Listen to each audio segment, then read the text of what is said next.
Alors aujourd'hui on organise les impôts du cœur à Avion. Ils ont perdu leur service public de proximité et on essaye de leur rendre un service public de proximité en les aidant à remplir leurs déclarations. Comment ça se fait qu'on a perdu cette proximité entre le citoyen et justement ce service public? Alors le gouvernement a mis en place des réformes successives en fait, pour supprimer le maillage territorial. Il y avait plus de 51 trésoreries dans le département. On a réduit à peau de chagrin. Il y a eu la destruction totale de l'ensemble des trésoreries du département, sous couvert donc, de dématérialisation forcée, donc tout Internet, canal téléphonique privilégié, donc on a perdu tout ce qui est contact humain. Les usagers, on voit aujourd'hui, c'est une action qu'on a déjà faite l'année dernière, on a eu plus de 100 personnes sur un marché ici, il y a pas mal de monde qui viennent dès 8 heures dès l'installation. Ils sont en demande justement déjà du contact physique, de l'humain. Ils ont des questions et on voit que de fil en aiguille, quand on répond à leurs questions, on voit qu'il y a des choses auxquelles ils peuvent prétendre. Et quand ils sont devant leur écran d'ordinateur, ils n'y arrivent pas forcément. Le tout dématérialisé, c'est pas non plus une solution, c'est pas la panacée, parce qu'on voit très bien aussi que quand ça commence au niveau des déclarations de revenus, quand c'est la période, le site impôts.gouv, il y a une surcharge au niveau des serveurs, ça tombe, ça marche plus pendant quelques jours. Nous, on est derrière le téléphone, derrière un numéro unique où on répond à l'usager. C'est jamais simple pour nous, mais surtout pour eux aussi, parce que derrière, on leur dit non, rappelez demain.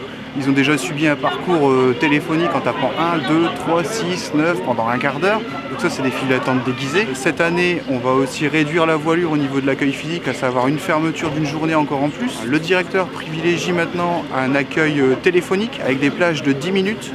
Quand les 10 minutes sont passées, on leur dit on n'a pas pu terminer de vous répondre, donc dans ce cas-là, ce qu'on va faire, c'est qu'on va vous prendre un rendez-vous ultérieurement pour compléter. Ça peut être des fois pendant une grosse période, 2 semaines après.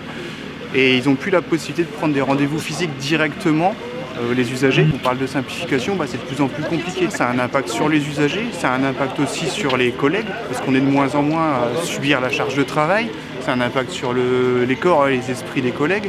On a de plus en plus de collègues en burn-out, parce que les collègues sont de moins en moins pour faire le travail. On nous dit qu'on travaille très bien, etc., via nos intranets, etc.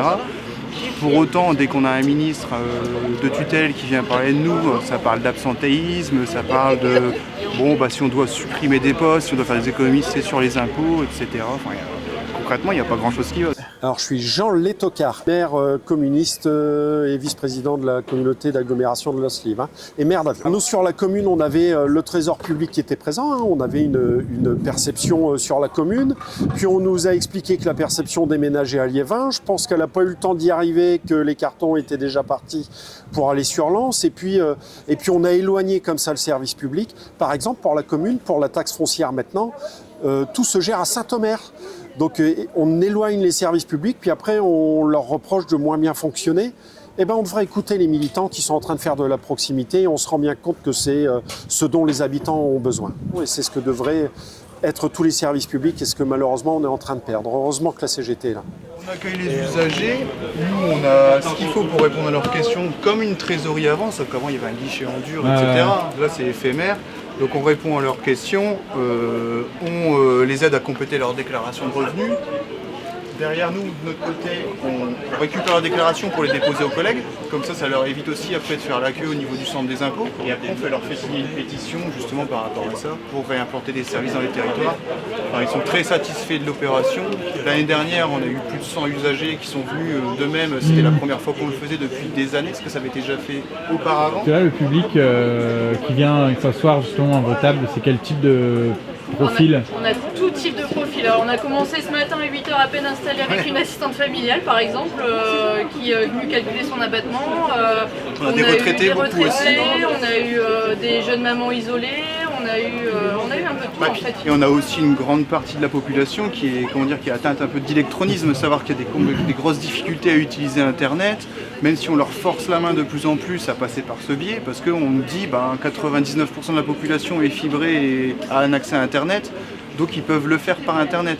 Enfin, moi je sais que j'ai une grand-mère, concrètement, elle a une offre box, mais c'est pour avoir le téléphone moins cher, mais Internet elle ne l'a jamais utilisé, elle n'a pas d'ordinateur.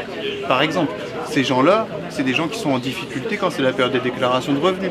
Parce qu'ils sont un peu seuls devant leurs feuilles. On sait que les impôts ça fait un peu peur, c'est une période clé de l'année où on se dit si je fais une bêtise, est-ce que je vais pas me faire taper sur les doigts? Ils n'ont pas forcément des choses compliquées à déclarer, mais ils ont besoin d'être assistés pour se rassurer aussi sur la démarche et c'est normal qu'on les accompagne dans cette démarche-là. C'est ce que notre directeur comprend pas. Ils disent ouais mais il y a des gens ils viennent pour rien. Ils viennent pas pour rien les gens. Déjà ils viennent parce que c'est C'est un service public. C'est un service public. C'est dans notre Voilà. mission, c'est notre rôle. Quand on était au guichet, effectivement il y avait des années on avait toujours les mêmes personnes. Elles viennent aussi pour se rassurer. Des fois elles ont des petits changements, des petites choses à déclarer en plus. Et de fil en aiguille au fur et à mesure de la conversation, on se rend compte qu'effectivement il y a peut-être des choses à rajouter. On ne fait pas que l'impôt, on a plusieurs métiers. On est là aussi pour exécuter les dépenses et les recettes des communes, des mairies, les budgets hospitaliers, payer les fonctionnaires, payer les agents territoriaux, etc. On est quand même utile à la société, quoi, malgré tout ce que veut faire croire le gouvernement et les économies, etc.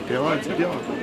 Vous êtes combien Dans le département, on est environ 1300 et quelques. Tous les ans, on perd entre...